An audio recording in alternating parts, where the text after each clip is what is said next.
all, I want to say thank you to our seniors, and just for the entire season, really beginning in January, buying in what we were trying to get accomplished, leading the best they could, putting up with us a little bit here and there with some new things, new ways of doing things, and without their buy-in, it would have been tough to make it through the tough time we had mid-season. And just really thankful for them and how they kept it together, because whether or not those guys know it or not, the younger players do look up to them and they do respect them.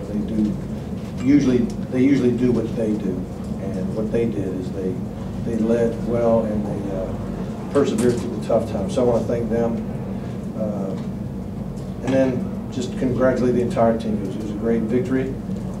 I always tell the guys that it's a victory for the entire team. Even the guys that are hurt, sometimes they feel like they're not a part of it. They're off on the side sometimes that don't really get the same interaction because of their injury. And you got guys that are scout teamers that are every single day giving us a look that gives us a chance to get better. And the better they do, the better chance we have of playing well. And I want to thank those guys too. But just a great victory, a great way to finish. I like when we finish without a whole lot of drama at the end, and we did that tonight.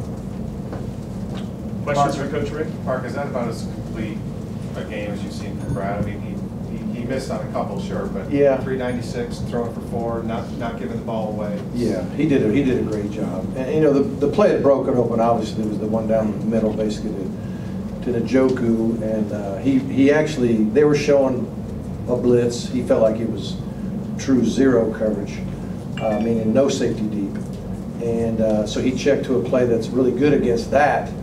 As it turned out, they did have a safety deep, but Njoku kept enough width and had enough speed, and Brad just laid it out beautifully out of that really fine pocket. And after that, it just kind of snowballed on them.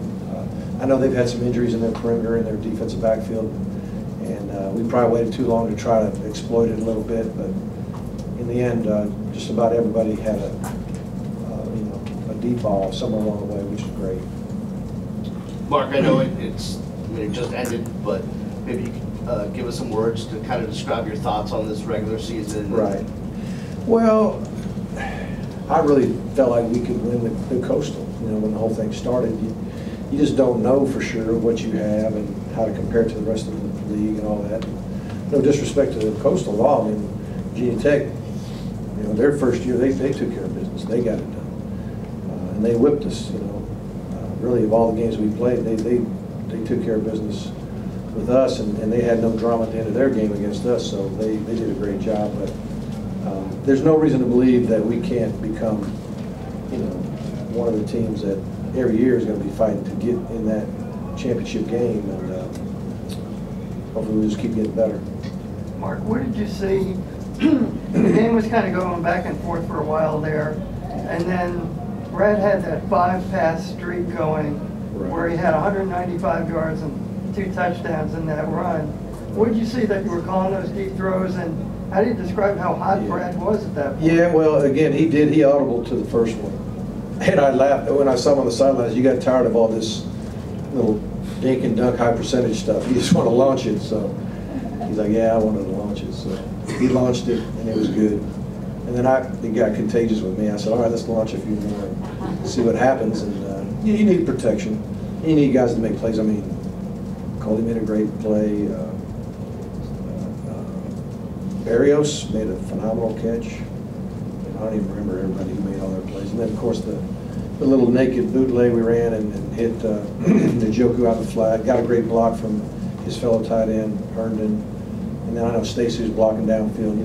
That's when you get big plays, when guys will block downfield for their teammate. That was nice as well.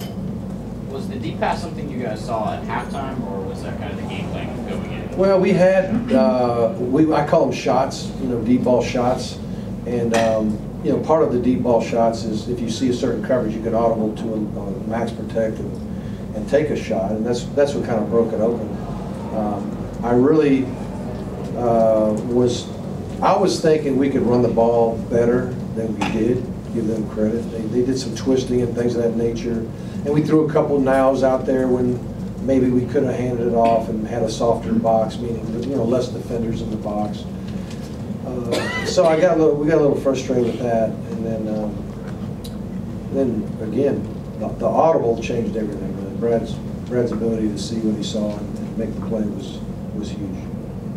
Mark, what do you figure the next couple of weeks are going to be like? Are you just completely off? Yeah, we're going to recruit. Coaches will recruit. You know, I'll be on the road tomorrow with everybody else, and we'll recruit till the dead period really hard. The guys will be, you know, lifting, running, things of that nature.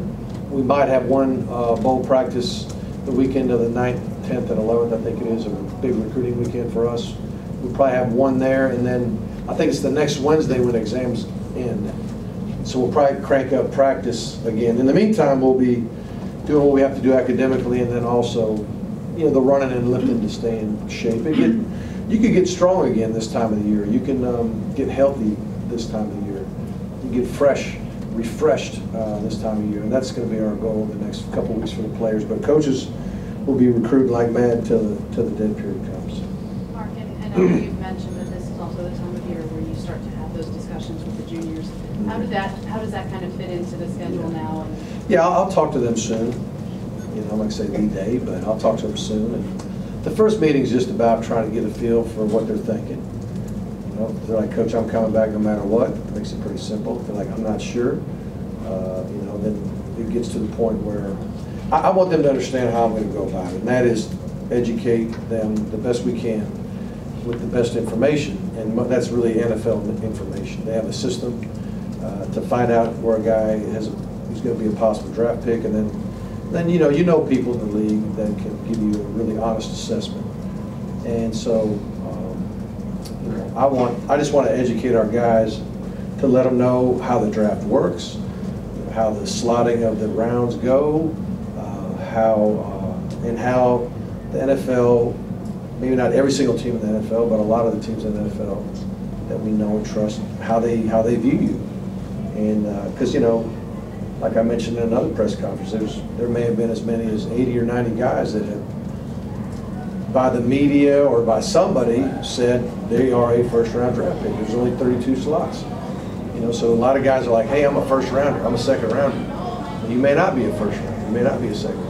You've got to at least hear, you know, the truth, or at least the opinion of other people. And I've just seen too many guys go and then not go where they could have gone without getting their degree.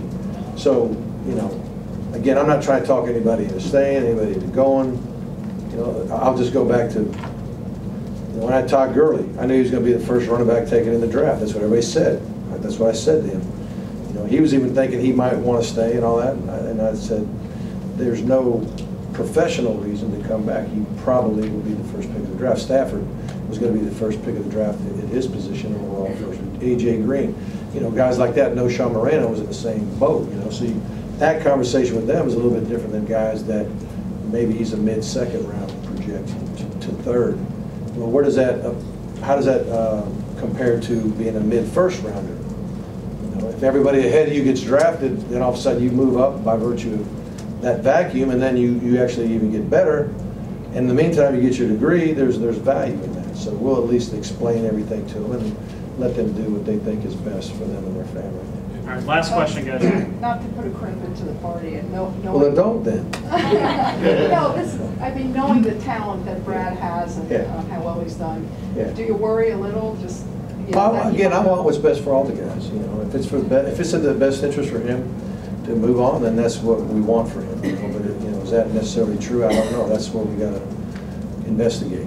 That's what, you know. And there's time between now and when they have to declare to try to get a real clear picture of what's in his best interest. The follow-up is about the bowls. You played yourself, I mean, I guess into a better bowl. How nice is that? Oh, we're excited about where we go. I'm not sure where we will go, but I've learned to be thankful for any bowl that you get, because every bowl I've ever been to, whoever's running it, is busting their tails to give us a great experience, not only us, our players, coaches, but family members and everything else. And you know, hospitality at bowls are phenomenal, and you're always welcomed by everybody. So I'm going to be thankful. I can promise you that.